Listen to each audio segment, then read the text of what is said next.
Okay, so this is the last section of chapter 13. I hope you have your book open to this section, page 806, because I will be referring to some graphs in there. So please have your book open. If you need to pause the video and go get that, open to page 806. So this finishes chapter 13 for us. And the topic merges an idea we've already talked about this year, inverse functions, some things you're going to have to recall, and then information about trigonometry, curves, sine, cosine, and tangent that we learned on section 6, what those graphs look like. So first, let's start talking about inverse functions. How do we tell if a function we're looking at has an inverse that will also be a function? Who remembers the test? For example, this function has an inverse that's also a function. This function does not have an inverse. It is a function, but it does not have an inverse that is a function. Who remembers the test?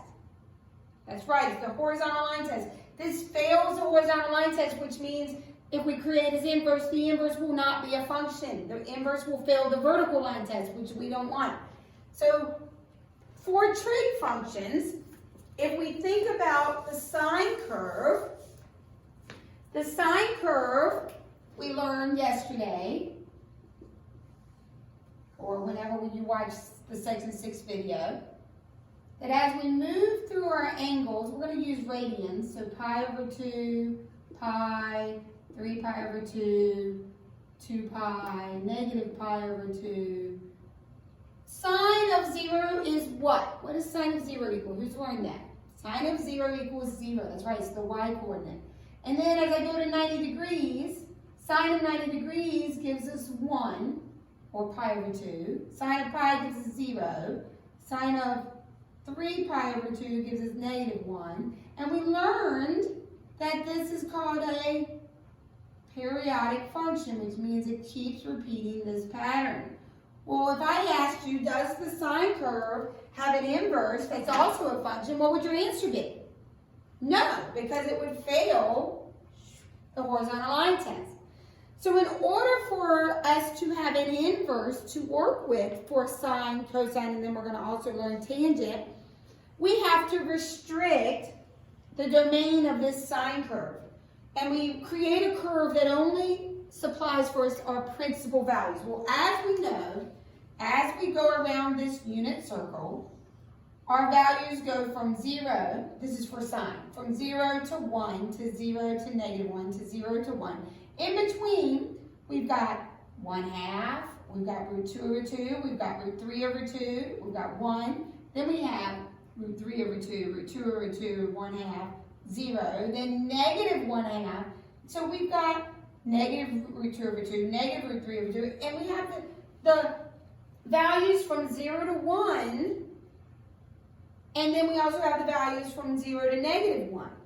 So we want to restrict this curve in a way so that we will still have all of those values accounted for. We'll still have everything from 0 to 1, but we'll also have everything from 0 to negative 1 without repeating values so it fails the horizontal line test. And so where we have to restrict this curve is we have to restrict the curve so that the sine curve is only being considered from negative pi over 2 to pi over 2, or negative 90 to 90. Why is this? Because now what test does it pass? It passes the horizontal line test, so its inverse will be a function. Does it give me all of the values from 0 to positive 1? Does it give me all of the values from 0 to negative 1? So when we work with the inverse function for trig, we have to remember that the original sine curve is being restricted from negative pi over 2 to pi over 2, including those endpoints. We use this capital S, or the book does, I don't really use that much, to represent that this curve is the new restricted curve that only provides the principal values I need from negative 1 to 1 and not any repeats. The cosine curve is also restricted because if we remember from yesterday, or whenever you watch the video, the cosine curve looked like this. very similar to the sine curve.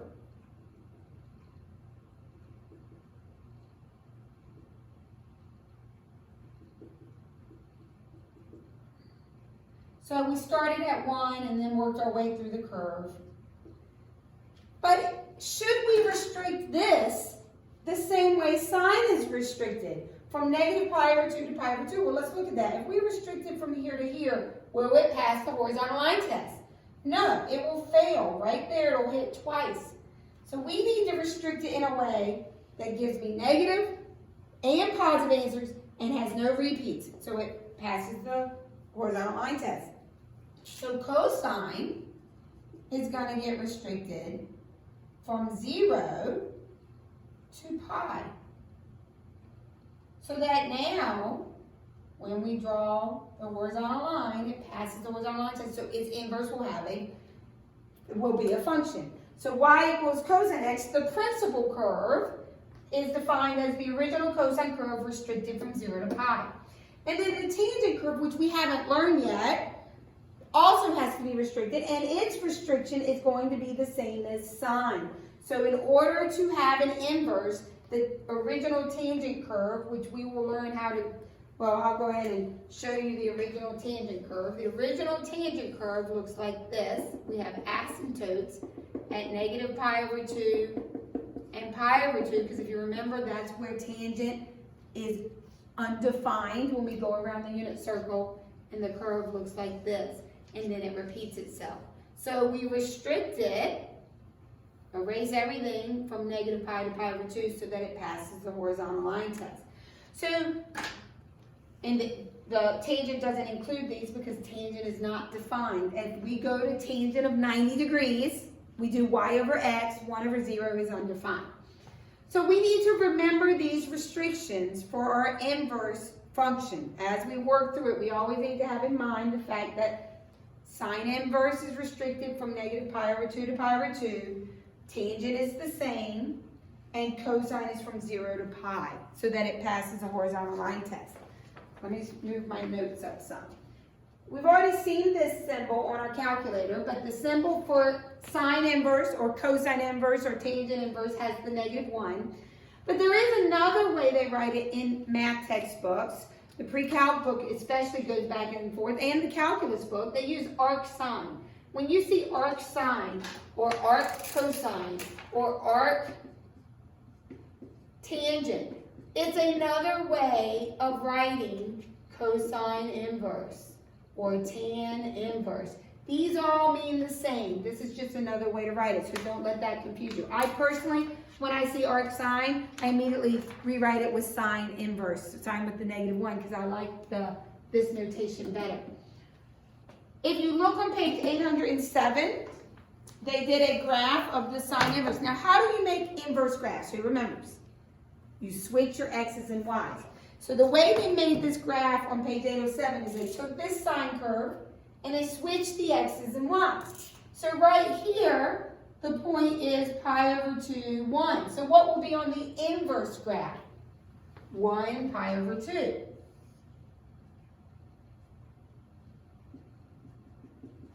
And right here, this point is at negative pi over 2, -1. So what will be on the inverse graph? -1, negative pi over 2. And so it ends up looking very similar to this, but it's almost like they turned the curve on its side. So look in the book, they do a better job with the, and I think I even did my curving the wrong way. So we end up looking sort of like this. There we go, that looks better. Because if you think about it, if you turn the entire sine curve, remember the sine curve does this wave, if you switch all the x's and y's, you would end up with this. Okay? Which would fail the vertical line test. But thank goodness we have restricted it to only go from negative pi over 2 to pi over 2. So that's what your sine inverse graph looks like. And we could do the same thing with cosine inverse, tangent inverse, switch all the x and y points on the original curve. And look on page 807, they've got a graph right here if you want to look at a better picture than Ms. Conrad's sketch. Couple little shortcut rules. If you take the sine inverse of sine, so this is a composite function. Remember when we did composite functions? If you take the sine inverse of sine, the inverse undoes the original, and you're simply going to be left with x, as long as you're within the domain of the inverse function. Remember, inverse has to stay within that restricted domain. Or you could do sine of sine inverse. They undo each other, and you'll simply be left with whatever x is. So we'll see an example where that comes up. So let's look at example 1. I don't know if you printed these off. Again, you can freeze the video if you prefer to write your own notes. Or if you are the one who says hallelujah every time Ms. Conrad prints them off, you know who you are, then you probably already printed them off because you, I know, prefer when Ms. Conrad prints them off for you, which I don't always do. Okay, so we're looking at example 1. So example 1 wants us to solve for the principal values. If you look in your book, you can tell that's a capital S better. So I'm looking for the principal values of this sine function. So sine x equals root 3 over 2.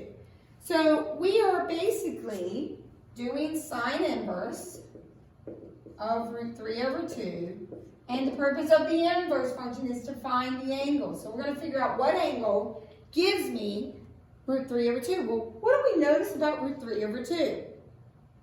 It's one of our exact values. So we have to ask ourselves, when does sine equal root 3 over 2? Sine equals root 3 over 2 at 60 degrees or pi over 3. I asked for it to be in degrees. So the answer is going to be 60 degrees. Well, what you have to check is, does 60 degrees fall between negative pi over 2 and pi over 2? Because remember, that's where sine inverse is restricted. Well, what's pi over 2 in degrees? 90. What's negative pi over 2? Negative 90. Is 60 degrees, if we think of our unit circle, this would be negative pi over 2 this way. This would be pi over 2 this way. Does 60 degrees, or sorry, 90 degrees and negative 90, does 60 degrees fall somewhere between there and there? Yes, it does. It falls right here. So 60 degrees is an acceptable answer. Let's look at B. We're looking for the principal values of cosine. So we're looking for cosine inverse of negative root 2 over 2 equals x. Well, I personally start with the positive value because that's the one we have memorized. At what angle in degrees does cosine equal root 2 over 2? 45 degrees. But we're looking for where it equals negative root 2 over 2. So if you think of your unit circle, where around this unit circle would fit for the domain of cosine inverse? Well, cosine inverse, go back and look at it, is restricted to 0 to pi. So it has to fall somewhere from 0 to pi. And it has to be where cosine is negative. Well, where from 0 to pi is cosine going to be negative? All students, it's negative over here. So we just found the reference angle. So if this is 45, from here to here, what would put me in the second quadrant? 135 degrees. So 135 degrees is your final answer.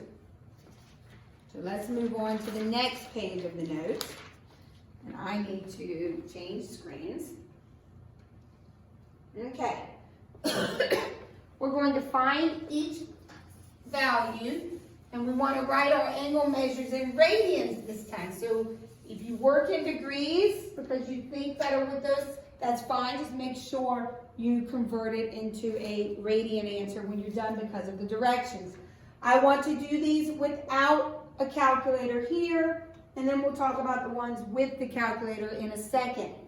So how do I know this is something I can do without a calculator? Well, notice the numbers involved. Root 3 over 2. Root 3, if you look down, negative 1, and I think I added example 4 on the notes that y'all have uploaded. I hope so. If not, you're going to add it now. But what do you notice about root 3 over 2 and root 3? Where have you seen those?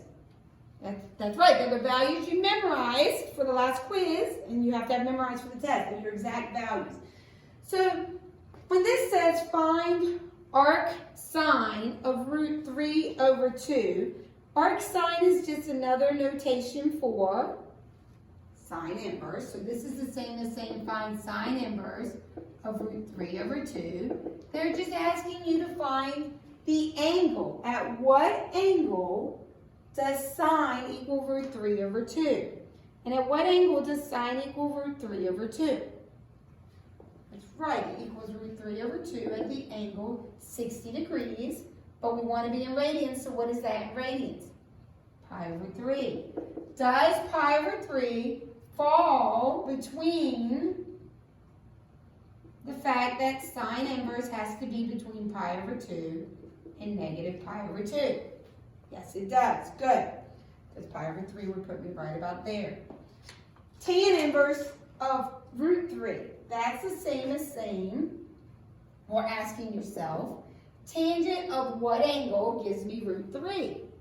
Well, tangent at what angle gives me root 3? That's right. It's also 60 degrees, isn't it? Miss Comrade should have been more creative. So in radians, that would be pi over 3. Again, tan inverse is restricted from pi over 2 to negative pi over 2, just like sine. And pi over 3 falls in that curve. Now, I'm going to change one thing. I'm going to change this to a negative root 3. So pi over 3 is my reference angle, but obviously everyone's positive up here. So we have to give where tangent is negative. Well, tangent is negative here and here, but would here be within the domain? It would not. So we have to give this answer. So we have to do the same as what's down in this quadrant, but we have to go between pi over 2 and negative. So we have to go in this direction. So what would this be if I change this to a negative 3? Negative root 3. It would be negative pi over 3 is my angle. Because that would put me down here where tangent is negative within the restriction. Okay, let's look at example 3. And I have an example 4 as well that I'm adding. And then we'll look at the calculator ones. So let's look at example 3. They ask you to find cosine inverse of negative 1. So you're asking yourself, cosine of what angle gives me negative 1? Well, look, let's first refresh our memory where cosine inverse is restricted. Around the unit circle, cosine is restricted from 0 to pi. So we're not interested in answers from over here. It has to be from here to here. And cosine equals negative 1. That's not my 30, 45, and 60 answers. Those are 1/2, root 2 over 2, and root 3 over 2. Where does cosine equal 1 and negative 1 and 0? At your quadrantal angles. Where around this curve, cosine equals which variable as I move around this, which coordinate? The x-coordinate. Where is my x-coordinate going to be negative 1? Over here at pi. So my angle would be pi, which falls in the domain. So let's look at example 4. I can't remember if I added it to the notes that I put on Saints Net or not, but it's sine inverse of negative 1/2. We want to find what angle that is. I start with the positive angle because those are the ones we have memorized. At what angle does sine equal 1/2? That's right, pi over 6. And pi over 6 would put me right here, which falls within the domain of where sine is. But I want negative 1/2. Which one of these quadrants gives me the negative answers for sine? This one. So I have to do the same angle, but going in this direction. What would that angle be? it would be negative pi over 6, because I'm moving clockwise, so negative pi over 6 would be my final answer. I'm going to do one more of those because it just popped in my brain. Number 5. Let's suppose we have cosine inverse of negative, we'll do negative root 3 over 2. Okay, I start with positive, so cosine inverse of positive root 3 over 2. Remember, inverse gives you the angle. At what angle does cosine give me root 3 over 2? At what angle does cosine equal root 3 over 2? Get your exact values if you've forgotten. That's right, at 30 degrees. We're in radians, so 30 degrees will be what? Pi over 6. So the angle I'm working with is pi over 6. A pi over 6 puts me here. Where is cosine inverse restricted? Cosine inverse has to be between 0 and pi. So it has to fall from here to here. So these are the positive answers. Over here, these are the negative answers. So what would be equivalent to that pi over 6 over here? It would be 5 pi over 6. Now let's look at the calculator problems. Calculator problems are nice because, well, we get to use our calculator. So we're going to look at the calculator problems. A lot less mental math when they're calculator problems. And first thing, the direction said we want everything in radians. So what mode should your calculator be in?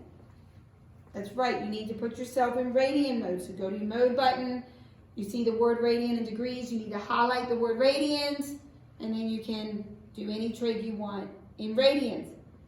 On the test, it's going to be very important that you pay attention to if you're in degrees or radians. If it's a triangle problem, it's always degrees. With the inverse, a lot of times we're going to work with radians, so it'll be up to you to switch back and forth. So we've got the tangent of the cosine inverse of 6 over 7. We are truly going to put this whole thing on our calculator. The hardest part of the calculator problems is you remembering to put it in radian mode. So when you get your calculator, now that it's in radian mode, you're going to hit your tangent button. Then you're going to do your cosine inverse button, which is second cosine. And then you're going to put that fraction 6/7 in parentheses and go ahead and round, the book rounded to the 100th. So when you get that, you should round to the 100th and you get 0.60 according to the book. When you see arc sine 2, what's arc sine the same as? It's the same as asking you to find sine inverse of 2. Go ahead and do that in radian mode. See what happens. What happened?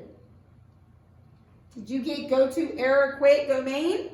Why won't the calculator do it? The calculator is supposed to do everything for me. Why is this not working? Now let's think through this. It says, I want to know at what angle will sine equal 2? At what angle does sine equal 2? Well, when I move around this unit circle, what's the radius? 1. As I move around the circle, sine is my y value, so I go from 0 to 1 to 0 to negative 1 to 0 to 1 to 0 to negative 1. When, at what angle around that circle will it ever give me or ever equal 2? It never does. What's the biggest thing sine's ever going to give me? Equal. 1. What's the smallest? Negative 1. Everything is between 1 and negative 1. So this is not possible or no solution. You can't.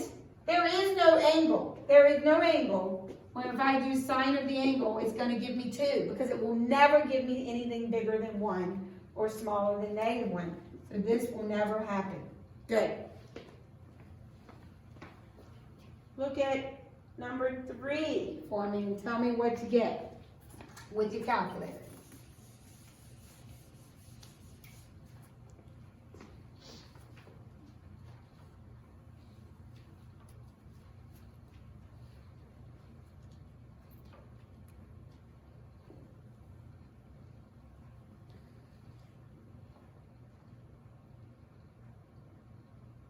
So what'd you get? You got 1/2. Good. Why did that happen? Remember that shortcut rule earlier? Told me if I do the cosine of the cosine inverse, they undo each other and I'm left with whatever x is. The reason I know this works is because I could start inside my parentheses and ask myself, cosine of what angle gives me 1/2? On your chart, cosine of what angle gives you 1/2? That's 60 degrees, or pi over 3, good, which is in the domain of the inverse. And then it's asking me to do cosine of that. Well, what is cosine of pi over 3? 1/2. So it's sort of circular. I come right back to where I started. Good. The last example is a word problem in our book, but I'm gonna, because of the time of the video, I'm gonna stop there because you should be okay on the homework. None of the word problems are similar to that one, and if not, you can look in the book on page 808 and read through that word problem if you'd like to see what they did. But I am going to stop there because of the length of the video. So let me know if you have any questions. If you do this if you watch the lesson and start the homework during class time, let me know. Send me an email if you need to ask me questions during office hours.